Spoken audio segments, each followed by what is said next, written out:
नमस्कार, मैं हूं सुधीर चौधरी और इस वक्त मैं उत्तर प्रदेश की राजधानी लखनऊ में हूं और वहां पर मैं हूं उत्तर प्रदेश के मुख्यमंत्री अखिलेश यादव के घर पर। यह वो जगह है जहां हर पार्टी आना चाहती है। उत्तर प्रदेश में जितना भी इस वक्त राजनीतिक संघर्ष चल रहा है वो इसलिए है क्योंकि हर पार्टी चाहती है कि वो इस जगह पर आ जाए, यहाँ पर काबिज हो। उत्तर प्रदेश की आबादी पाकिस्तान की आबादी से ज़्यादा है। उत्तर प्रदेश राजनीति के तौर पर सबसे सेंसिटिव राज्य माना जाता है। उत्तर प्रदेश में 80 लोकसभा सीट हैं। देश के प्रधानमंत्री मोदी उत्तर प्रदेश से चुनाव लड़ते हैं। अगले राष्ट्रपति इलेक्शन जब होंगे उसमें भी उत्तर प्रदेश की इन चुनावों की भूमिका बहुत अहम होने वाली है और इस देश में सबसे ज़्यादा प्रधानमंत्री भी इसी राज्य ने दिए हैं। इसलिए ये राज्य, ये चुनाव बहुत महत्वपूर्ण है और इस राज्य के इस वक्त जो मुख्यमंत्री हैं वो भी बहुत महत्वपूर्ण है। अखिलेश यादव इस वक्त मेरे सामने बैठे हुए हैं। आज उनसे हम बात करेंगे। मैं व्यक्तिगत रूप से अखिलेश यादव को पसंद करता हूं, हमारी दोस्ती भी है, लेकिन आज के इस इंटरव्यू में वो दोस्ती बीच में आपको कहीं भी आड़े नहीं आएगी। अखिलेश जी, आपका बहुत बहुत स्वागत है। बहुत धन्यवाद आपका। और मुझे लगता है कि आपका सबसे दिलचस्प इंटरव्यू ये रहने वाला है। तो मैं शुरू यहाँ से करता हूँ क्योंकि हम जिसका भी इंटरव्यू कर रहे हैं आजकल, हर पार्टी, हर नेता यही दावा करती है कि सरकार हमारी आ रही है। तो मैं यहाँ से शुरू नहीं करूँगा, आप भी मुझे पता है यही कहेंगे कि सरकार आपकी बनेगी। मैं यहाँ से शुरू करना चाहता हूँ कि अगर आपको इतना भरोसा है कि काम बोलता है और आपको इतना विश्वास है कि आपकी सरकार ही बनेगी और आप अच्छा कर रहे हैं, तो फिर गठबंधन की क्या ज़रूरत थी? गठबंधन जो आपने किया कांग्रेस के साथ, उससे आपकी नर्वसनेस झलकती है, उससे ये झलकता है कि आपके हाथ पांव फूले हुए हैं। मैं ये कहूँगा कि गठबंधन इसलिए किया कि कोई बात बिल्कुल पक्की हो जाए, कोई बात पे एकदम स्टैंप लग जाए और लोगों के अंदर जो कुछ कन्फ्यूज़न था, कन्फ्यूज़न ख़त्म हो जाए। लोगों के अंदर अगर दुविधा है कि अकेले या उत्तर प्रदेश में बहुमत की सरकार नहीं बन सकती, वो दुविधा ख़त्म हो जाए। इसलिए मैंने कांग्रेस के साथ समझौता किया, गठबंधन किया और मैं ये कह सकता हूँ कि कांग्रेस और समाजवादी पार्टी मिलकर के आने वाले समय में सबसे ज़्यादा सीटें जीतेगी। मैंने तो यहाँ तक कहा कि अकेले चुनाव में लड़ा होता तो 250 सीट जीतता। कांग्रेस के साथ आने से 300 के आसपास समाजवादी पार्टी और कांग्रेस की सीटें रहने वाली हैं। तो 300 सीटों का लालच आप क्यों कर रहे हो? 250 बहुत थी आपके लिए। ये इसीलिए मैं आपसे ये सवाल पूछ रहा हूँ। इसका मतलब आपको अपने ऊपर और अपनी पार्टी पर इतना यकीन नहीं था, भरोसा नहीं था कि आप अकेले चुनाव जीत सकते हैं? मैंने ये कहा कि कोई बात एकदम पक्की हो जाए। अब प्रदेश में कन्फ्यूज़न किसी को नहीं है और मैं समझता हूँ जिस तरह के उत्तर प्रदेश में पहले चरण में मतदान हुआ है, उसके बाद ये साफ हो गई ये बात कि साइकिल और कांग्रेस सबसे आगे चल रही है। तो ये कन्फ्यूज़न ख़त्म करने के लिए, लोगों के अंदर दुविधा न रहे, इसलिए ये समझौता किया है और मैं समझता हूँ गठबंधन प्रदेश और देश को एक संदेश देने जा रहा है। कांग्रेस पार्टी आज की हालत में एक छोटी पार्टी है आपके मुकाबले। सिर्फ 44 सीटें वो जीत पाए थे लोकसभा में। यहाँ पर सिर्फ 7.5% वोट शेयर है उनका। ऐसी पार्टी को आपने 105 सीटें दे दी। ये भी तो अपने आप में ये दिखाता है कि आप या तो कंफ्यूज्ड हैं या आप श्योर नहीं हैं अपनी विक्ट्री को लेकर। नहीं तो आप अच्छी बार्गेनिंग करके कांग्रेस को नीचे ला सकते थे। 105, 1/4 सीटें आपने दे दी उनको। राजनीति में आंकड़े का खेल बड़ा है, लेकिन अगर मजबूत दोस्ती करनी है तो उसके लिए दिल बड़ा चाहिए होगा। बार्गेन में कर सकता था, सीटें ऊपर नीचे भी हो सकती थीं, लेकिन कम से कम मैंने ये कोशिश की है कि ये दोस्ती मजबूत हो और बड़े दिल से अगर दोस्ती की जाती है तो शायद लंबे समय तक चलती है। सोचो किसी कंजूस से दोस्ती हो जाती तो शायद दोस्ती ज़्यादा लंबी नहीं चलती। तो आप दोनों में से ज़्यादा कंजूस कौन है, राहुल गांधी या आप? मैं कंजूस नहीं कहूँगा, मैं ये कहूँगा कि उन्हें भी ज़्यादा मिल गया, मैंने भी ज़्यादा दे दिया, कम से कम ये दोस्ती मजबूत होगी। पर आपको ऐसा लगता है कि आपकी और राहुल गांधी की पक्की दोस्ती हो सकती है? क्योंकि आप दोनों के बीच में कुछ भी कॉमन नहीं है, सिर्फ एक चीज़ को छोड़ के कि आप भी एक राजनीतिक परिवार से आते हैं और वो भी एक राजनीतिक परिवार से आते हैं। लोगों ने कहा कि ये कुनवे का गठबंधन है। बिल्कुल। मैंने ये कहा कि दो युवाओं का गठबंधन है, दो नई सोच एक साथ आकर के प्रदेश और देश को आगे ले जाने वाला गठबंधन है। कम से कम राहुल की इच्छा है कि प्रदेश और देश बदले और मैं समझता हूँ वही मैं भी इस कोशिश में हूँ कि प्रदेश जिस खुशहाली के रास्ते पे चला है उसी रफ्तार से और तेज़ा चलता रहे। पर राहुल गांधी का वो नारा तो आपको याद होगा जब उन्होंने कहा था कि 27 साल उत्तर प्रदेश बेहाल, और आपके बारे में न जाने उन्होंने कितनी बार और भी कितनी चीज़ें कही हैं अखिलेश यादव के बारे में। मैं आज पूरा रिसर्च लेकर आया हूँ, अगर आप चाहें तो आप पढ़ सकते हैं। तो आपको क्या लगता है कि राहुल गांधी के अचानक से राय आपके बारे में कैसे बदल गई? देखिए, नारा ज़रूर उनका रहा है। मैं ये कह सकता हूँ कि नारा बदला भी तो जा सकता है कि 27 साल खुशहाल के, आने वाले समय में हम 27 साल खुशहाली के दे सकते हैं। और जिस दिन से दोस्ती हुई होगी, मैं तो उस दिन से दिन गिनूंगा। पीछे क्या कहा गया है, क्या विचार रहे हैं, मैं उस पर ज़्यादा नहीं जाना चाहूँगा। और अगर दोस्ती लंबी चलानी है तो जिस दिन से दोस्ती हुई है उस दिन से ही एक दूसरे का व्यवहार, एक दूसरे की बातचीत का आकलन करना पड़ेगा। मैं कुछ लेकर आया हूँ, क्या कहा उन्होंने? मैं इससे कोई इससे, क्योंकि जब मेरी पार्टी में नहीं थे, गठबंधन नहीं था, और उस समय उन्होंने ज़रूर कहा होगा, और कहा मेरे लिए है कि I feel sad that young Akhilesh failed. I didn't fail. मैं समझता हूँ अब हम पास हो जाएंगे। राहुल और आपकी जो दोस्ती है, इसमें अपर हैंड किसका है? यहाँ आपकी पार्टी बड़ी है, लेकिन राहुल गांधी और गांधी परिवार ये सोचता है कि वो आज भी एक बहुत बड़ी राष्ट्रीय पार्टी चलाते हैं, चाहे सीटें भले ही उनकी 44 हों, चाहे भले ही यहाँ 7.5% उनका वोट शेयर हो। जब आपकी और राहुल गांधी की प्रेस कॉन्फ्रेंस थी, उस दिन ऐसा लग रहा था जब आप दोनों बैठे हुए थे कि राहुल गांधी आपके एक बड़े भाई की भूमिका निभा रहे हैं। वो अभी भी, उनका पूरा बॉडी लैंग्वेज ऐसा था कि वो एक राष्ट्रीय नेता है, वो एक बड़े नेता हैं और आप एक छोटे नेता हैं। आप मानते हैं इस बात को? बड़ा और छोटा नेता नहीं होता राजनीति में, कोई सीनियर और जूनियर राजनीति में नहीं होता है। और कब सीनियर जूनियर हो जाए, जूनियर सीनियर हो जाए, ये राजनीति का पता ही नहीं। और मैं ये कह सकता हूँ कि पहली प्रेस कॉन्फ्रेंस में या आने वाले समय में जब भी आप प्रेस कॉन्फ्रेंस में देखेंगे, कहीं ऐसा नहीं लगेगा कि एक दूसरे के प्रति कोई मन में या व्यवहार से कहीं बात ऐसी हो। दोनों बराबर की बात है। नेशनल पार्टी उनकी है, वो हमें स्वीकार करना पड़ेगा। आज़ादी के बाद से अभी तक वो कई बार सत्ता में रहे, ये भी स्वीकार करना पड़ेगा। तो ये अलग बात है। लेकिन समाजवादियों ने हमेशा ये माना और कहा कि जब कांग्रेस सबसे ज़्यादा कमज़ोर होगी तो समाजवादियों की सबसे करीबी दोस्त होगी। तो आज शायद समाजवादी और कांग्रेस का बहुत ही करीबी दोस्ती चल रही। तो आप इस दिन का इंतज़ार कर रहे थे कि एक दिन कांग्रेस इस हालत में आ जाए, इतनी कमज़ोर हो जाए, फिर आप उसको गोद लेंगे। कभी कभी परिस्थितियां और समय तय कराती हैं कि गठबंधन और राजनीति किस रूप में किसके साथ गठबंधन हो। तो शायद इस समय कांग्रेस भी चाहती है और हमने भी चाहा, समाजवादियों ने, कि गठबंधन हो, तो इसलिए गठबंधन हो गया। और कम से कम उत्तर प्रदेश में दोनों मिलकर के इन सांप्रदायिक ताकतों को और जो पत्थर वाली सरकार कभी बन जाती है उत्तर प्रदेश, उन दोनों को रोकने का काम करेंगे। आजकल एक मजाक चल रहा है आपके गठबंधन पर, और लोग कह रहे हैं कि जोड़ियां या तो ऊपर से बनकर आती हैं या मोदी के डर से बनती हैं। तो आपकी जो जोड़ी है, ये मोदी के डर से बनी है? अभी भाषण में सुन रहा हूँ बीजेपी के नेताओं के, उनको ज़्यादा डर लग रहा है। उन्हें हर काम किया और समाजवादी का उसकी जांच कर रहे हैं। तो मैं समझता हूँ अगर ब्लड प्रेशर किसी का बढ़ा है तो वो घबराए हैं। हमारा तो ब्लड प्रेशर अभी भी नियंत्रण में है। अभी तो भारतीय जनता पार्टी को एक चरण का चुनाव खत्म हुआ, तब ये हालत है। अभी तो जनता ने वोट नहीं किया है, अभी तो और बड़े पैमाने पे वोट करने जा रही जनता। तो हमें डर नहीं है किसी से, और ना समाजवादी लोगों को इस तरह सोचते हैं हम। ये जोड़ी दो युवाओं की है, दो नई सोच के लोगों की है, दो नई दिशा में प्रदेश और देश को ले जाने वालों की जोड़ी है। ये डर वाली जोड़ी नहीं है कम से कम। बीजेपी तो यही कह रही है कि जो दो लड़के हैं यूपी के, दोनों ओवर एज हैं। ये अपने आप को युवा कह रहे हैं, पर दोनों ओवर एज है। एक 43 साल का, एक 46 साल का। मैं तो कई ऐसे लोगों से मिला हूँ जो 80 साल के, 75 साल के अभी भी युवा अपने आप को कहते हैं। खैर, जो भी उम्र हो, लेकिन कम से कम जो लोग कह रहे हैं उनसे तो कम उम्र के हैं। पर अभी भी आपको ऐसा नहीं लगता कि 105 सीट आपने ज़्यादा दे दी और आपने 105 सीट देकर बहुत सारी सीट अपनी वेस्ट कर दी हैं? अगर आप उनको लड़ते या आप और किसी को सपोर्ट करा के वहाँ से लड़ते तो शायद आपके चांस अच्छे हो सकते थे।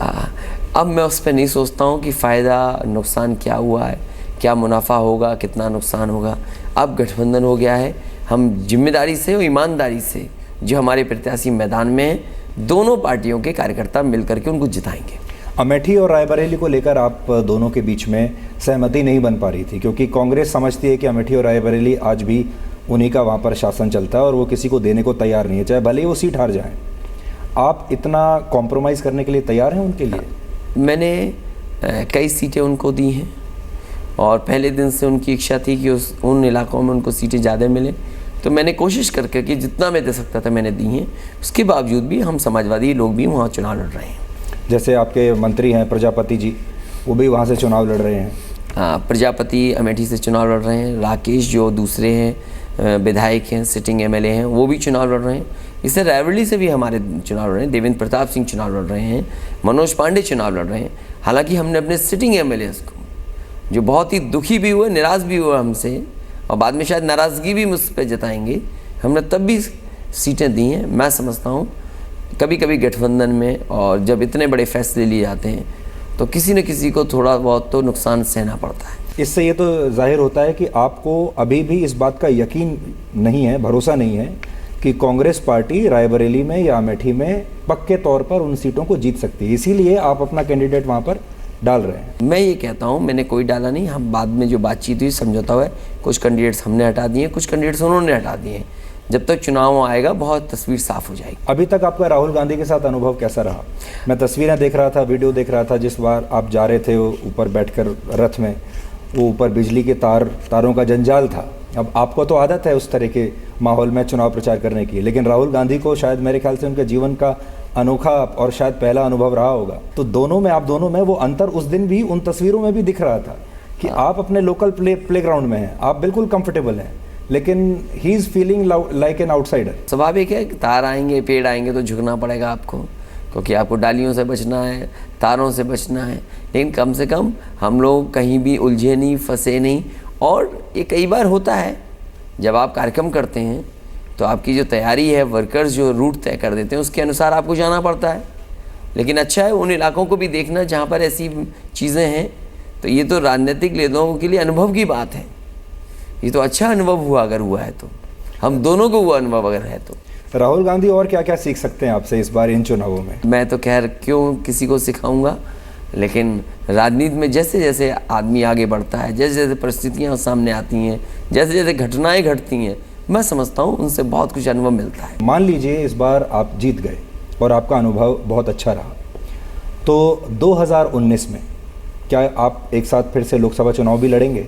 अभी 2019 के लिए कोई बड़ा विचार नहीं किया है, लेकिन मैं ये कह सकता हूँ कि इस 2017 का चुनाव जीतने के बाद राजनीतिक परिस्थितियाँ बदलेंगी। 2019 में किस रूप में होंगी चीज़ें अभी कह पाना मुश्किल है। आप युवा हैं और अगर आपने दूसरी बार उत्तर प्रदेश जीत लिया तो 2019 तक ऐसा लोगों का कहना है कि आप एक राष्ट्रीय नेता के तौर पर, एक युवा राष्ट्रीय नेता के तौर पर सामने आएंगे। और बहुत सारे लोग ऐसा भी मानते हैं कि 2019 के लिए ये चुनाव बहुत महत्वपूर्ण है और हो सकता है कि आपका नाम भी प्रधानमंत्री के पद के लिए आ जाए उस वक्त, क्योंकि age is on your side. देखिए, आपकी ऐसी कुछ एम्बिशंस हैं? देखिए, मैं सपना देखता हूँ, लेकिन इतना बड़ा सपना नहीं देखता हूँ मैं। मेरा सपना केवल उत्तर प्रदेश तक है। मुझे जनता मौका देगी तो मैं काम करूँगा। यही एक्सप्रेसवे जो मैं लखनऊ तक ले आया हूँ, ये मैं गाजीपुर और बलिया तक पहुँचाना चाहता हूँ। ये मेट्रो का काम पूरा हो जाए, एक्सप्रेसवे के किनारे मंडियाँ और स्किल डेवलपमेंट के बड़े बड़े सेंटर, जिससे नौजवानों को ट्रेनिंग और रोज़गार देने के लिए व्यवस्था बना सकूँ। अभी शहरों में 24 घंटे बिजली दी है, गांव में भी 24 घंटे बिजली उपलब्ध करा दूं। यही मेरा बड़ा सपना है। अभी प्रधानमंत्री तक नहीं सोचना है, क्योंकि जो लखनऊ में रहता है वो ज़्यादा दिनों तक रह सकता है, जो दिल्ली चला जाएगा बहुत कम समय तक रह पाएगा। इसलिए दिल्ली से दूर रहेगा वो ज़्यादा राज करेगा। तो मेरा ये मानना है कि मैं जितने दिन उत्तर प्रदेश में रहूँगा शायद मैं राजनीति में अच्छा कर पाऊँगा। तो इसका एक मतलब ये भी है कि राहुल गांधी को आपसे कोई असुरक्षा की भावना नहीं होनी चाहिए, और ऐसी अगर कभी नौबत आ गई तो आप राहुल गांधी के प्रधानमंत्री बनने में रोड़ा नहीं अटकाएंगे, आप बीच में नहीं आएंगे, आप यहाँ खुश रहेंगे लखनऊ में। मैंने आपसे कहा कि मेरा कोई सपना बड़ा नहीं है, और कम से कम मैं ये मानता हूँ जो दिल्ली से दूर रहता है वो ज़्यादा दिन रहता है, ज़्यादा खुश रहता है। तो इसलिए अभी दिल्ली जाने की मेरी कोई जल्दी नहीं है। लेकिन राहुल गांधी का कांग्रेस का सपना तो है प्रधानमंत्री। अगर कांग्रेस का सपना है तो कांग्रेस को अपना सपना पूरा करने के लिए बड़े फैसले लेने पड़ेंगे, बड़ी कोशिश उन्हें करनी पड़ेगी, क्योंकि प्रधानमंत्री तक पहुंचना एक बड़ी चीज़ है, बड़ा सपना है। मैंने इसलिए भी आपसे कहा कि नेताजी एक बार करीब करीब वहाँ पहुँच गए थे, मुलायम सिंह जी, और कुछ लोगों ने उन्हें प्रधानमंत्री नहीं बनने दिया। हो सकता है नेताजी नहीं बन पाए तो नेताजी का पुत्र बन जाए। अभी नेताजी हैं और मैं समझता हूँ इस चुनाव के बाद सबसे ज़्यादा सम्मान किसी का बढ़ने जा रहा है तो वो नेताजी का। और राजनीतिक घटनाक्रम में, परिस्थितियों में अगर कुछ सम्मान देने का भी मौका मिलेगा तो नेताजी को पहले सम्मान देंगे। तो मेरी जिम्मेदारी ये है, अभी हाल फिलहाल 20-22 दिन का चुनाव बचा है, इसमें कैसे भी समाजवादी पार्टी सरकार बनाने के कामयाब हो जाए, सबसे ज़्यादा सीटें जीत जाए, जिससे बहुमत की सरकार बन जाए उत्तर प्रदेश में। उसके बाद क्या राजनीति किस रूप में फैसले लिए जाएंगे, मैं समझता हूँ उस पर निर्भर करेगा। इस चुनाव में आप अपना मेन जो आपका जो कॉम्पिटिटर है किसको मानते हैं? आप बीएसपी को मानते हैं कि बीजेपी को मानते हैं? मैं ये कह सकता हूँ समाजवादी पार्टी आगे है, आगे चल रही है। हम साइकिल चलाने वाले लोग हैं, बहुत जल्दी पीछे मुड़ के नहीं देखते हैं, इसलिए अपना हैंडल संभाले हुए ज़्यादा रफ्तार से जा रहे हैं। नंबर 2 पे कौन है, नंबर 3 पे क्या है, इस पे हम विचार नहीं कर रहे। अब इस पे नंबर 2 पे कौन है, नंबर 3 पे ही मैं सोच ही नहीं सकता कौन है। अब मैं अगले मुद्दे पर आता हूँ।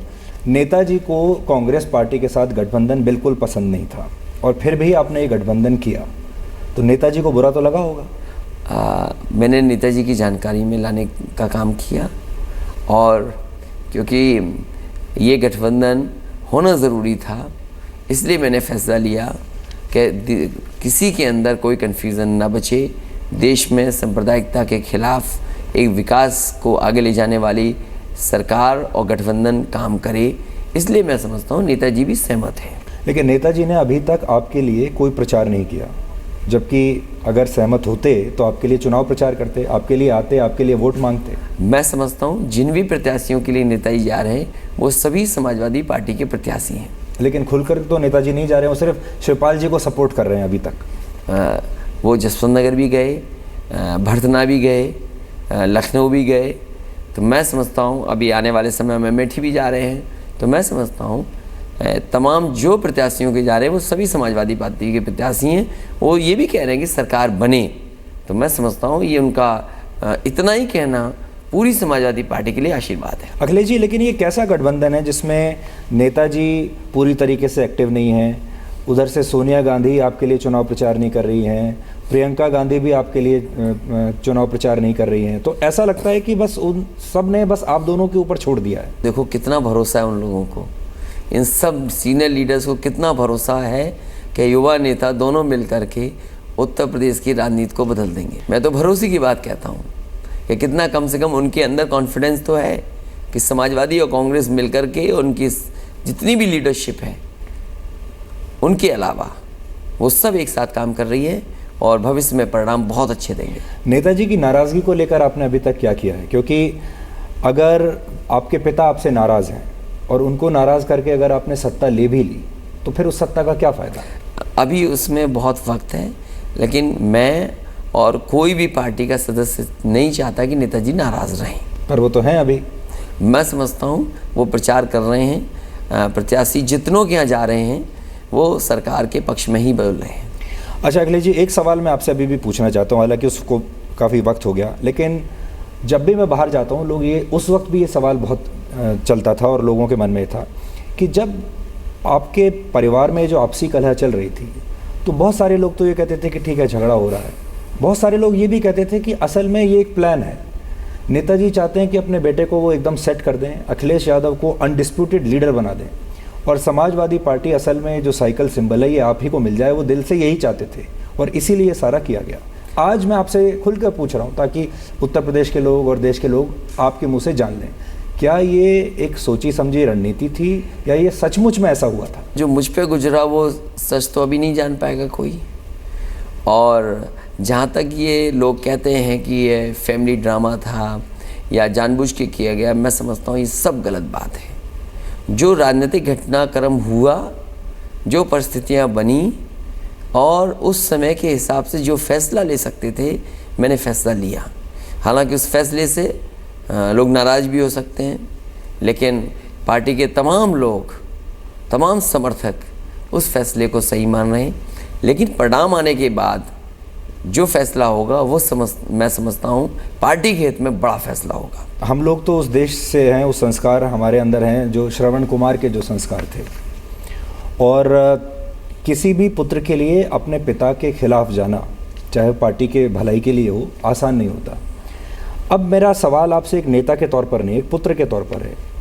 एक पुत्र के तौर पर आपके लिए कितना मुश्किल था यहीं इसी घर में, इसी परिवार में रहते हुए अपने पिता की बात ना मानना और उनके खिलाफ जाना? नेताजी और पार्टी के लोग ये चाहते थे कि पार्टी आगे बढ़े, और शायद उस समय जो परिस्थितियां थीं वो फैसला ही ठीक कर सकता था। इसलिए चाहे वो नाराज़गी में मुझसे समझ लें या मेरा ये समझ लें परिस्थितियों के हिसाब से मैंने फ़ैसला लिया हो, लेकिन पार्टी हित में मैंने फ़ैसला लिया। जहाँ तक नेताजी का सवाल है, मैं ये कहता हूँ नेताजी की ही पार्टी है, नेताजी का ही सम्मान सबसे ज़्यादा होगा। सरकार बनेगी तो सबसे ज़्यादा खुश भी अगर कोई होगा तो नेताजी होंगे। इसलिए कोई सवाल न हम पे खड़ा कर सकता है न ही नेताजी पे, मैं समझता हूँ। लेकिन वो टाइम कैसा था? मुझे अभी भी याद है 31 दिसंबर की रात और 1 जनवरी साल शुरू हुआ, और साल के शुरू होते ही ये खबर आई कि आप दोनों के बीच में झगड़ा और तेज़ हो गया, आपने अपना अलग क्लेम कर दिया। ये वो टाइम होता है जब लोग अपना परिवार का समय एक साथ सेलिब्रेट कर रहे होते हैं, खुशियाँ मना रहे होते हैं। वो जो रात रही होगी आपकी, नए साल की जो रात थी, कैसी थी? उसके बारे में चर्चा करना ठीक नहीं है, वो समय भी नहीं है कि उस पर चर्चा की जाए। शायद ये चुनाव खत्म हो जाए उसके बाद चर्चा हो तो ज़्यादा बेहतर होगा, क्योंकि तमाम चीज़ें, तमाम लड़ाइयाँ छोड़ करके हम केवल जनता से ही चाहते हैं कि हमें मौका दें, हमें मौका मिले जिससे उत्तर प्रदेश को और खुशहाली के रास्ते पे ले जा सकें।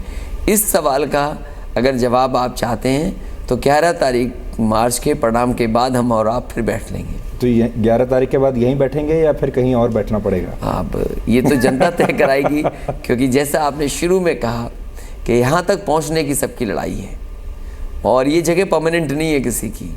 हम तो तमाम परिवार के लोगों से मिला हूँ, दूसरे जो कभी मुख्यमंत्री रहे उनके परिवारों से मिला हूँ, तो ये परमानेंट नहीं है जगह। लेकिन मुझे लगता है कि उत्तर प्रदेश की जनता एक बार फिर मौका देगी यहीं से उनकी सेवा करने के लिए, यहीं से उनकी मदद करने के लिए। इसी जगह से एक बार फिर उत्तर प्रदेश आगे बढ़ेगा खुशहाली के रास्ते पर। कोई भी व्यक्ति अगर आपकी स्थिति में हो इस वक्त, जो कि 5 साल मुख्यमंत्री रह चुका हो और अब उसको ये नहीं पता कि अगले महीने उसको इस घर में रहना है कि नहीं रहना है, तो बहुत सारी प्लानिंग करता है। आप तो बड़े नेता हैं, आप तो राज्य के लिए प्लानिंग कर रहे होंगे, लेकिन हो सकता है आपकी पत्नी डिम्पल जी ये भी प्लानिंग कर रही हो कि भाई किसी पैकर वाले को पैकिंग के लिए, सामान के लिए पहले से स्टैंड बाय पे रखो, अगली बार कहाँ शिफ्ट करना है ये भी सोच के रखो। तो आपने ऐसा कुछ सोच के रखा है कि आप कहाँ शिफ्ट करेंगे इसके बाद? मेरे करीब के लोग जानते होंगे, बहुत ज़्यादा सामान में लेके नहीं चलता, और ये सरकारी मुख्यमंत्री आवास में बहुत ज़्यादा सामान भी नहीं है। अगर जाना ही पड़ा तो बहुत ज़्यादा सामान मुझे ले जाने की ज़रूरत नहीं पड़ेगी, ना पैकर को बुलाने की ज़रूरत पड़ेगी।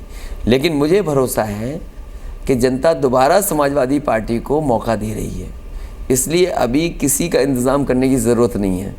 11 मार्च को जब परिणाम आएगा तो आप फिर देखोगे कि समाजवादी पार्टी फिर यहीं पर सत्ता में दोबारा वापस आ गई। तो मतलब अभी पैकिंग के बारे में आप सोच नहीं रहे हैं?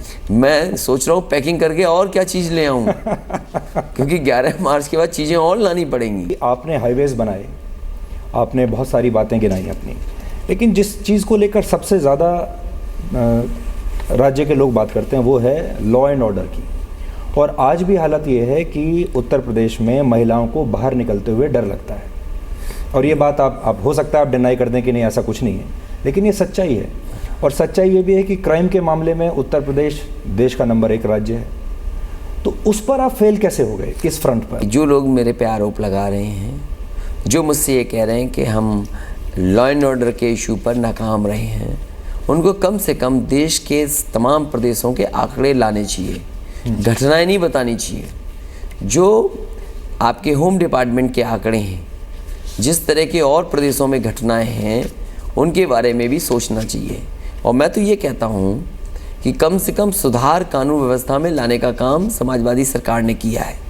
ये जो 100 नंबर हमने शुरू किया है, शायद ये देश के लिए उदाहरण होगा। पहले जो शिकायतें होती थीं कि पुलिस घटना स्थल पर नहीं पहुँचती है, कभी पुलिस का फ़ोन नहीं उठता है, मैं समझता हूँ उत्तर प्रदेश सरकार ने जो 100 नंबर दिया है, ये कानून व्यवस्था को बेहतर करने के लिए सबसे बड़ी व्यवस्था है। और इतने बड़े पैमाने पर नौकरी देना जवानों को, ट्रेनिंग कर करके उनको शामिल करना, साथ ही साथ पुलिस का मनोबल बढ़े तो उनका प्रमोशन से लेकर के और तमाम सुविधाएं देना मैं समझता हूँ उत्तर प्रदेश के अलावा किसी प्रदेश ने नहीं किया। जो विरोधी पार्टी है जी, क्योंकि विकास का उनके पास मुद्दा नहीं है और विकास का मुद्दा न हो पाना ही उनकी सबसे बड़ी हार की पहचान है, तो जानबूझ करके ये कहना कि उत्तर प्रदेश का लॉ एंड ऑर्डर बेहतर नहीं है। मुझे दुख हुआ कि प्रधानमंत्री जी ने बदायूं की घटना को उठाया। वो जाने कब घटना घटी थी और वो भी सीबीआई जांच हुई थी इसमें। हमने कभी भी किसी ने अगर मांग की होगी कि सीबीआई की जांच हो, मैं समझता हूँ सरकार ने सबसे पहले फैसला लिया होगा और जैसा वो चाहते होंगे उस हिसाब से फैसला भी लिया। सुल्तानपुर में आपने देखा अभी एक रेप विक्टिम की हत्या कर दी गई। सुल्तानपुर की घटना और जिस लड़की की मृत्यु हुई है, इसने पहले भी आरोप विधायक पे लगाए थे तमाम, और उस समय भी साजिश चल रही थी। और मैं कहूँगा कि कम से कम इस बात की जानकारी प्रदेश की जनता जाने, देश की जनता जाने आखिरकार उसके पीछे कौन है। और ये चुनाव के समय पर जानबूझ करके उस विधायक को बदनाम करने के लिए, पार्टी के ऊपर आरोप लगाने के लिए, ये कहीं ना कहीं बहुत बड़ी साजिश है। जिस समय सच्चाई सामने आएगी, मैं कह सकता हूँ, दावा करके कह सकता हूँ कि उस सच्चाई में आप देखेंगे कि समाजवादी पार्टी का कोई नाता नहीं है उससे। दूसरी बात, उसके परिवार के लोग जिससे चाहें जांच कराने के लिए मैं तैयार हूँ। अगर उन्हें उत्तर प्रदेश की पुलिस पर भरोसा है तो मैं उत्तर प्रदेश की पुलिस कर सकती है। और मैं ये कह सकता हूँ उस ज़िले में जो कप्तान पोस्टेड है, कम से कम वो ऐसा है जो न्याय देगा। अगर उन पर हमारी पुलिस पे भी भरोसा नहीं है तो चाहे वो सीबीआई कराना चाहें, हम उसके लिए भी तैयार हैं। ये तो चलिए एक घटना हो गई, लेकिन आप अपने दिल पर हाथ रख के ये कह सकते हैं कि आपके पूरे राज्य में कोई भी महिला, कोई भी लड़की बेहिचक शाम के बाद, अंधेरा होने के बाद कहीं भी निकल सकती है और कुछ नहीं होगा? मैं तो कहता हूँ कि जितना सुधार समाजवादी सरकार ला सकती थी, सुधार लाने का काम किया। सुरक्षा की भावना उनके मन में आए, उसका प्रयास और कोशिश की है।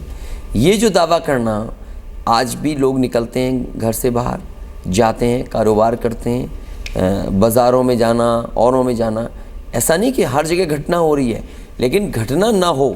एक बात, अगर घटना हो गई तो पुलिस कार्रवाई करे, सुने और मदद करे। कम से कम समाजवादियों ने वो माहौल दिया है। विरोधी लोग जिन पे कोई सवाल नहीं है, वो जानबूझ करके इन बातों को कह रहे हैं। एक आर्टिकल मैं लेकर आया हूँ, jungle raj, complete lawlessness, rule of the gun, ये कुछ शब्द इस्तेमाल किए गए हैं उत्तर प्रदेश के लिए। फिर नेशनल क्राइम रिकॉर्ड्स ब्यूरो का डेटा है, 2014 का है ये। Highest percentage of crimes committed in India, Uttar Pradesh में बता रहे हैं, at 12.7%। UP is more notorious than Bihar, Maharashtra and Delhi. मुझे पता नहीं कौन सी न्यूज़ है ये नेशनल क्राइम रिकॉर्ड्स ब्यूरो, लेकिन उनको देखना चाहिए कि आंकड़े और प्रदेशों के कैसे हैं। हाँ, आबादी के हिसाब से पर लाख निकलना चाहिए आंकड़ा। आबादी हमारी कितनी है? 22 करोड़ आबादी है। अगर 22 करोड़ में क्राइम देखोगे तो आपको दिखाई देगा। हम कहते हैं और प्रदेशों का भी आंकड़ा आना चाहिए कि कितने वहाँ घटनाएं घट रही हैं, और अगर उनकी 22 करोड़ की आबादी होती तो शायद न जाने कितनी घटनाएं उनके यहाँ हो गई होती। दूसरा जो आरोप आपके ऊपर लगता है वो ये है कि उत्तर प्रदेश की राजनीति का पूरा यादवीकरण कर दिया है आपने। जो भी यादव है उत्तर प्रदेश में, वो आज सब अच्छी पोस्ट पे बैठे हैं। आपके आधे पुलिस स्टेशन वहाँ पर आपके यादव एसएचओ हैं। उसके लिए भी मैं आपके पास आंकड़े लेकर आया हूँ, और देखिए इसमें क्या है। Nearly 60% police station are headed by Yadav officers. 1527 police station और आउटपोस्ट ऐसे हैं जो कि 2 साल में जहाँ पर चेंज किया गया है। अकेले कानपुर में वो ऐसे कहते हैं कि 25 स्टेशन ऐसे हैं जिसमें 36 में से 25 पुलिस स्टेशन ऐसे हैं जहाँ पर यादव। एसओ बहुत छोटी पोस्ट है, और मैं ये कहता हूँ कि ये जाने कब के आंकड़े हैं। आप ही के टाइम के हैं ये आंकड़े हैं, और एक बार यहाँ के गवर्नर साहब ने भी ये आंकड़े बताए थे। हमने पूरे आंकड़े बना करके उन पास भेज दिए थे। ये खबर बहुत पुरानी बता रहे हैं आप, जो हमारे सामने लाए हैं। पर खबर तो आप ही के टाइम बहुत की पुरानी खबर है। हाँ। और ऐसा नहीं है कि सब थानों में ये संभव ही नहीं हो सकता। मैं तो ये कहता हूँ, जिले के कप्तान कितने यादव थे, जिले के डीएम कितने यादव थे, जिले में डीआईजी कितने यादव थे, आईजी कितने यादव थे, या यादव एक डीजीपी बना, या यादव डीजीपी कितने थे। छोटी पोस्ट पे कल को कहोगे आप कि शहीद यादव ज़्यादा क्यों हो गए? आप सूची निकालिए। अभी जो सर्जिकल स्ट्राइक में इधर जितना सीमा पे मरने वाले लोग हैं, सबसे ज़्यादा कौन निकले? अब अगर यादव निकल रहे हैं, अगर सिपाही भर्ती यादव हो जा रहे हैं, एसओ अगर भर्ती हो जा रहे हैं, तो उसके लिए आरोप कैसे लगा सकते हैं आप? और जो सक्षम होगा, जो कम से कम काबिलियत के हिसाब से रह सकता है, उसको तो मौका कोई भी देगा। आरोप इसलिए लगते हैं क्योंकि अगर कोई यादव कोई बड़ा क्राइम कर दे आपके राज्य में कहीं पर भी, तो आपका यादव जो एसओ है उसके खिलाफ कार्रवाई नहीं करता। एकदम और फर्जी गुंडागर्दी न्यूज़, है। आप कहीं से एकदम फर्जी न्यूज़ ला रहे हो। ऐसा कभी नहीं हुआ। अगर कहीं होता है तो उसके लिए लॉ, उसके लिए कानून है जो कार्रवाई कराएगा। चलिए मैं आपको कुछ आंकड़े दिखाता हूँ, मैं लेकर आया हूँ अपने साथ अभी आपके लिए। अब मैं कुछ दिखाता हूँ आंकड़े। अगर हम नेशनल पर्सपेक्टिव से देखें, अगर आप जो डेवलपमेंट और उसकी बात कर रहे हैं राज्य में, तो अगर आप कंपेयर करते हैं तो Uttar Pradesh lags behind most states including Rajasthan, Odisha, West Bengal and Jharkhand. Gross state domestic product के मामले में भी आप बाकी राज्यों से पीछे हैं। किससे पीछे हैं? उत्तराखंड से, वेस्ट बंगाल से, मध्य प्रदेश से, छत्तीसगढ़ से, हरियाणा से। इन्फेंट मोर्टेलिटी में आप देश की रेशो है 40, आपके रेशो है 50। कैपिटल इन्वेस्टमेंट में महाराष्ट्र से बेहतर अगर किसी ने इंफ्रास्ट्रक्चर में और कैपिटल इन्वेस्टमेंट में काम किया तो समाजवादी सरकार ने। और ये जीडीपी का जो आंकड़ा आप बता रहे हो, ये बहुत पुराना जीडीपी का आंकड़ा होगा। आज जीडीपी कई स्टेटों से बेहतर है। देश के जितने भी अच्छे अवार्ड्स थे, स्किल डेवलपमेंट का अवार्ड स्टेट उत्तर प्रदेश को मिला, आईटी सेक्टर का अवार्ड उत्तर प्रदेश को मिला, फिल्म में अच्छे काम करने का अवार्ड उत्तर प्रदेश को मिला, पेड़ लगाने में Guinness book of world record किसको मिला? उत्तर प्रदेश को मिला। मैं ये कह सकता हूँ कि फॉरेस्ट जो कवर बढ़ाने में सबसे अच्छा काम उत्तर प्रदेश ने किया। आईएमआर, एमएमआर की बात की, जो हेल्थ इंडिकेटर्स हैं, और हमने तो काम किया है Bill and Melinda Gates foundation में पिछले 3 वर्षों में। आईएमआर, एमएमआर सबसे बेहतर अगर किसी का हुआ है तो उत्तर प्रदेश का हुआ। न्यूट्रिशन मिशन चला करके कम से कम हमारी गर्भवती महिलाओं का, गर्भवती बहनों का स्वास्थ्य अच्छा हो, बच्चे अच्छे हों, स्वस्थ हों, कम से कम योजनाएं न्यूट्रिशन मिशन के तहत अगर कोई चला रहा है तो उत्तर प्रदेश समाजवादी सरकार। आज गन्ने की पैदावार में नंबर 1, चीनी के उत्पादन में नंबर 1, दूध के प्रोडक्शन में नंबर 1, आलू के प्रोडक्शन में नंबर 1, आपके वीट में, गेहूं में नंबर 1। अब तो सुना है कि बाहर से वीट भी आ रहा है। कम से कम हमें लड़ना पड़ेगा कि इंपोर्ट ना करें केंद्र सरकार। तो ये जो आंकड़े आप जीडीपी के ला रहे हो, ये पता नहीं कब के आंकड़े हैं, लेकिन मैं ये कह सकता हूँ अभी के हैं। उत्तर प्रदेश ने गन्ने में नंबर 1 ना हो तो बताइए, चीनी के उत्पादन में नंबर 1 ना हो तो बताइए, आज शहरों को 24 घंटे बिजली ना मिल रही हो तो बताइए, आपका दूध उत्पादन में ना बढ़ गया हो तो बताइए, आपका आलू में सबसे अच्छा किया। और मैं कह रहा हूँ ये एक्सप्रेस वे जो बना है, ये देश का सबसे बड़ा एक्सप्रेस वे है। कोई स्टेट हिम्मत भी नहीं जुटा सकती है। जब हाईवे पर और एक्सप्रेस वे पर रेप हो जाते हैं, दिक्कत तब होती है। ये जो घटना है वो तो आपने एक्सप्रेस वे मैं तो ये कहता हूँ, लेकिन उस पर सुरक्षा क्या रहेगी महिलाओं की? और वही इसीलिए बार बार आप जो कह रहे हैं ना कि नंबर 1, ठीक है आप नंबर 1 हैं। आप पहली स्टेट है जिसने हाईवे पुलिसिंग की व्यवस्था की है। हमारे एक्सप्रेस वे पे आप निकल जाइए, अगर आपको हर 30 किलोमीटर पे एक पुलिस और एम्बुलेंस न दिखाई दे तो कहिएगा। दूसरी बात, जो घटना हाईवे पे बुलंदशहर में हुई थी, उसी समय गुड़गांव में भी एक बेटी के साथ घटना हुई थी, और एक ही जगह पर 2 बार 2 लोगों ने घटना की, लेकिन वो खबर नहीं बनी। खबर केवल उत्तर प्रदेश की बनी, बुलंदशहर की। लेकिन उसी दिन आप रिकॉर्ड निकलवा लीजिए, मैं जानता हूँ आप जानते हैं उस बात को। एक ही लड़की के साथ 2 बार घटना हुई उस संस्था में। उस संस्था की खबर किसी नेशनल न्यूज़ में नहीं बनी।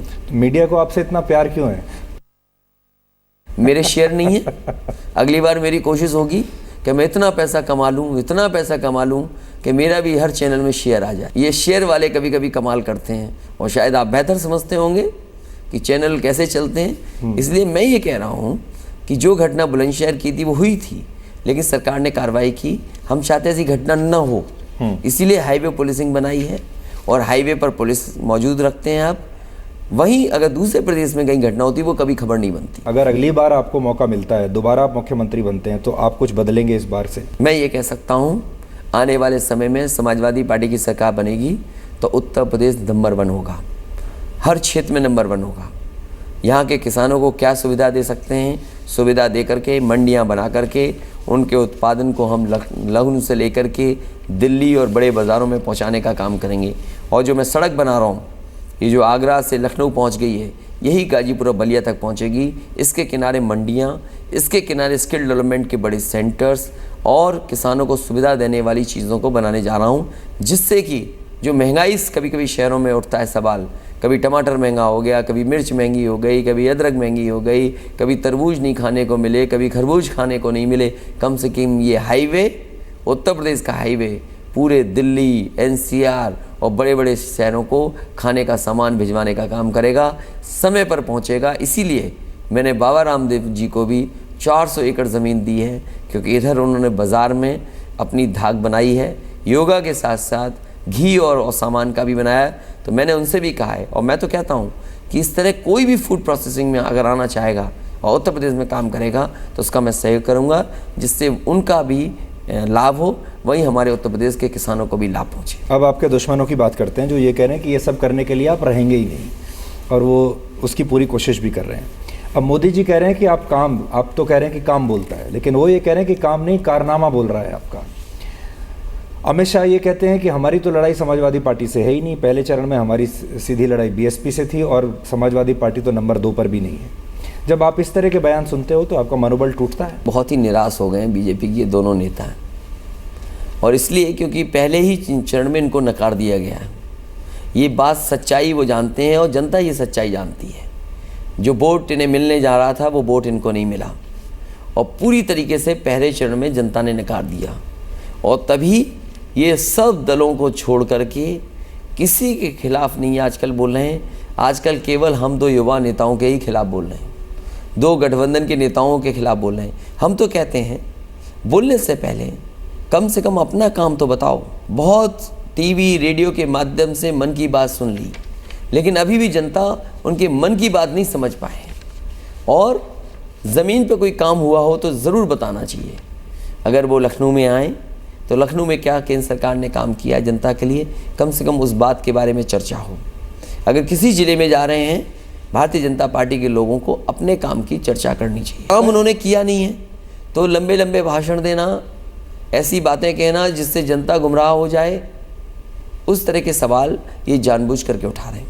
आपको ऐसा लगता है कि ये जो चुनाव है ये आपके काम को लेकर तो है ही, लेकिन मोदी जी ने जो काम किया है उसको लेकर भी है? नोटबंदी भी एक बड़ा इशू रहेगा। लोकतंत्र में जनता जिस चुनाव को देखती है उस चुनाव में मतदान करने लगती है। पिछली बार केंद्र सरकार का चुनाव था, केंद्र के सवालों पे चुनाव होना चाहिए था, लेकिन प्रदेश के खिलाफ भी लोगों ने वोट डाला। हालांकि हमारा वोट कम नहीं हुआ, परसेंटेज हमारी बच गई, बट सीट तो आपकी 5 ही रही। हमारा परसेंटेज जो वोट उतना ही रहा। अगर हम बीएसपी का वोट नहीं रोक अभी पाए, आप आंकड़ों से खेल रहे हैं, आंकड़े ऐसे पकड़ लीजिए वैसे पकड़ लीजिए, नहीं आपका वोट परसेंटेज उतना ही रहा, करीब करीब 27%, 29%, लेकिन सीटें तो आपकी 5 पे आ गई। इसलिए सीटें कम हो गई क्योंकि बीजेपी को वोट बहुजन समाज पार्टी का पूरा मिल गया, पूरा काफ़ी कुछ वोट कांग्रेस का भी चला गया, और काफ़ी कुछ नौजवानों ने भी वोट दिया इस उम्मीद, इस भरोसे से कि केंद्र सरकार कुछ बदलाव लाएगी उनके जीवन में भी। 2.5 साल और लगभग 3 साल हो गए हैं, लोगों को निराश कर दिया, और नोटबंदी ने, मैं समझता हूँ, व्यापारी, उद्योग, व्यापार, नौजवान, किसान, मजदूर सबके साथ धोखा किया। और नोटबंदी भी उत्तर प्रदेश में एक बड़ा सवाल है, क्योंकि बहुत सारी तकलीफ का सामना करना पड़ा। आपको नोटबंदी से लाभ मिलेगा इस चुनाव में? भ्रष्टाचार और काले धन कम से कम लोगों को समझ में आना चाहिए कि क्या है। इसीलिए मैंने कहा कि लोगों का लेन देन काला सफ़ेद हो सकता है, पैसा भ्रष्टाचार नहीं होता, पैसा का कोई रंग नहीं होता। और जो कारोबार गया, जो लोगों को नुकसान हुआ, मैं समझता हूँ वो फिर एक बार लाइन में लगेंगे, क्योंकि बैंक में पैसा लेने के लिए लाइन लगे थे, तकलीफ हुई थी। एक बार फिर वो लोग लाइन में लगेंगे और इस बार भारतीय जनता पार्टी के खिलाफ मतदान करेंगे। ब्रांड अखिलेश जो है वो पहली बार इतने बड़े स्तर पर सामने निकल कर आया है, यानी अखिलेश यादव एक नेता के तौर पर इतने बाहर जब आप निकले हैं, तो आपको ऐसा लगता है कि ये असल में, लोग कुछ भी कहें, आपका गोल्डन पीरियड है? मैं नहीं कहता हूँ कि मेरा कैसा समय चल रहा है, लेकिन मैं ये जानता हूँ कि समाजवादियों का अच्छा समय आने वाला है। एक बार फिर बहुमत की सरकार बन करके समाजवादियों को जनता मौका देगी। राष्ट्रपति के चुनाव आने वाले हैं इस चुनाव के तुरंत बाद। राष्ट्रपति के चुनावों में इस चुनाव का क्या असर आपको दिखाई देता है? उत्तर प्रदेश सबसे बड़ा प्रदेश है, आबादी का सबसे बड़ा प्रदेश है, सबसे ज़्यादा सांसद चुन करके जाते हैं, विधानसभा के लोग चुने जाते हैं। मैं समझता हूँ एक वोट की वैल्यू सबसे ज़्यादा है राष्ट्रपति के चुनाव में। तो बिना उत्तर प्रदेश की भूमिका को निभाए शायद देश का राष्ट्रपति चुनना मुश्किल होगा। आपके दिमाग में है कोई उम्मीदवार राष्ट्रपति के लिए? अभी तो फिलहाल मुझे 11 मार्च का इंतज़ार है 11 मार्च के बाद मैं अपना दिमाग दौड़ाऊंगा कि देश का राष्ट्रपति कौन हो। लोगों के मन में भी ये बात है कि अब जो समाजवाद, जो लोहिया जी का समाजवाद होता था, अब वो समाजवाद नहीं रहा। अब समाजवादी जो हैं करोड़ों रुपए की एसयूवीज़ में चलते हैं। अब समाजवादी बहुत पैसे वाले हो गए हैं। सिर्फ साइकिल जो है वो चुनाव चिन्ह के नाम पर ही रह गया है। असल में अब आप स्पोर्ट्स बाइक पे चलते हैं। इतना फ़र्क आ गया है।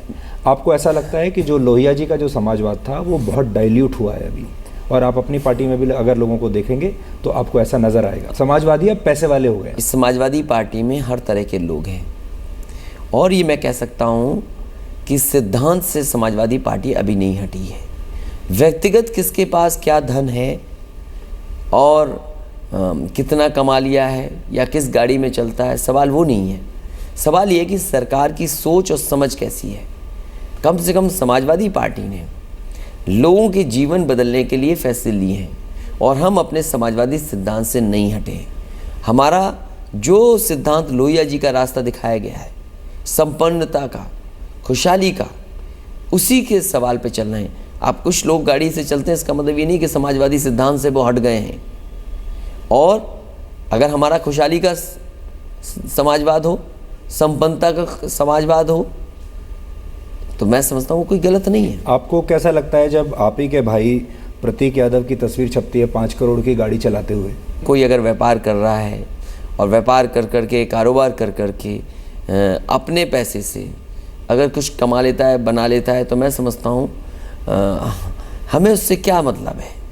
लेकिन समाजवादी सरकार के जो सिद्धांत है उसमें तो कोई आँच नहीं आ रही, हमारे सिद्धांत पे तो नहीं आँच आ रही। हम अगर सड़क पे चलती हुई कोई गाड़ी देख लें तो हमारा तो नहीं मन भटक रहा किसी बात को लेकर के। आप अपनी साइकिल से खुश हैं? मैं अपनी साइकिल से खुश हूँ, और जिस सिद्धांत में मैं चल रहा हूँ उससे खुश हूँ। कम से कम लोहिया आवाज़ दे रहा हूँ, लोगों को नौकरी देने का प्रयास कर रहा हूँ, बेटियाँ जो पढ़ रही हैं उनको विद्याधन दे रहा हूँ, लैपटॉप दे रहा हूँ, आने वाले समय में स्मार्टफोन देने जा रहा हूँ। राहुल गांधी ने एक बार कहा था आपके लिए कि अखिलेश यादव बिल्कुल वैसे ही हैं, उस कंप्यूटर की तरह हैं जो कभी चलता ही नहीं है। उन्हें उस समय शायद नहीं पता होगा कि आगे चल के आप ही के साथ नहीं, उन्हें शायद किसी ने गलत खबर दी होगी कि जितने हमने लैपटॉप दिए हैं सब चल रहे हैं, और आज तक कभी भी किसी नौजवान ने मुझे लैपटॉप के लिए शिकायत नहीं की कि उनका लैपटॉप नहीं चल रहा। कम से कम मैंने दुनिया का सबसे बेहतरीन गिनती का वो लैपटॉप लोगों को दिया है। अब मेधावी छात्रों को हम दे रहे हैं, और आने वाले समय में भी देते रहेंगे। अब तो एक कदम और आगे जा रहे हैं, हम स्मार्टफोन देने जा रहे हैं। 1,40,00,000 रजिस्ट्रेशन हुआ है, सरकार बनेगी फिर रजिस्ट्रेशन खोलेंगे। और मैंने एक बार कहा कि केवल हमें 55 लाख जो महिलाएं हैं जिनको मैं समाजवादी पेंशन 500 रुपया महीना दे रहा हूँ वो मेरी मदद कर दें, 1,40,00,000 जिन्होंने स्मार्टफोन रजिस्टर किया है वो मदद कर दें, तो 300 से ज़्यादा सीटें समाजवादी पार्टी और कांग्रेस जीत जाएगी। केवल 2 योजनाओं के लाभार्थी हमारी मदद कर दें तो सबसे ज़्यादा सीटें समाजवादी पार्टी की होंगी। बहुत सारे लोग आपका ये कहकर भी मजाक उड़ाते हैं कि आपको तो लोग यहाँ क्षेत्र में टीपू के नाम से जानते ही हैं, और राहुल गांधी को लोग मजाक में पप्पू कहते हैं, और लोग कहते हैं कि भाई ये टीपू और पप्पू की जो जोड़ी है ये क्या कर पाएगी। देखो, लोगों का ब्लड प्रेशर बढ़ने लगा है, कह रहे कि हम ब्लड प्रेशर नपाना चाहते हैं, लोग मेट्रो में बैठना चाहते हैं, देश के वित्त मंत्री आकर कह रहे हैं कि हाईवे आधा अधूरा है। तो ये कम से कम 2 युवाओं की जोड़ी का ही डर बता रहा है कि कितना डर गए बड़े बड़े लोग। लेकिन राहुल गांधी को आप एक बोझ की तरह नहीं लेते, लायबिलिटी ज़्यादा है, एसेट कम है। मैं समझता हूँ वो युवा हैं और हमारे साथ आए हैं। कम से कम युवाओं में एक मैसेज है कि आने वाले समय में दोनों युवा मिलकर के राजनीति में बदलाव लाने का काम करेंगे। आपके ऊपर परिवारवाद को लेकर बहुत आरोप लगते हैं कि समाजवादी पार्टी के अध्यक्ष मुलायम सिंह जी ने, नेताजी ने, आपने अपने पूरे परिवार को राजनीति में सेट कर दिया। सारे के सारे भाइयों के बच्चे, उनके बच्चे सब राजनीति में आ गए हैं। ऐसे लोग जो आपके बारे में ये बात कहते हैं उनको आप कुछ कहना चाहेंगे? अपनी अगली इनिंग्स में आप ये कहना चाहेंगे कि मैं परिवारवाद को थोड़ा सा कम वजन दूंगा? परिवारवाद के इन सवालों का जवाब बहुत दिया है मैंने, और मेरी कोशिश होगी कि अगर कोई परिवार का आना चाहता है तो वो जनता से चुन करके आए। हम कभी सीधा मौका नहीं देना चाहते, उनको नहीं दिया हमने मौका सीधा। और अगर कभी शुरुआत ही करनी पड़ेगी कि परिवारवाद में परिवार के सदस्य कम हों, तो सबसे पहले मैं डिम्पल से निवेदन करूंगा कि आप चुनाव मत लड़ो, आप परिवार की तरह रहिए और बच्चे अच्छा पढ़े लिखें, आगे उनका भविष्य अच्छा बने, उनकी तरफ ज़्यादा ध्यान दें और राजनीति से पीछे हट जाएं। तो शुरुआत अगर मुझे करनी पड़ेगी तो मैं अपनी पत्नी से सबसे पहले शुरुआत कराऊंगा। आपने डिम्पल जी का नाम लिया।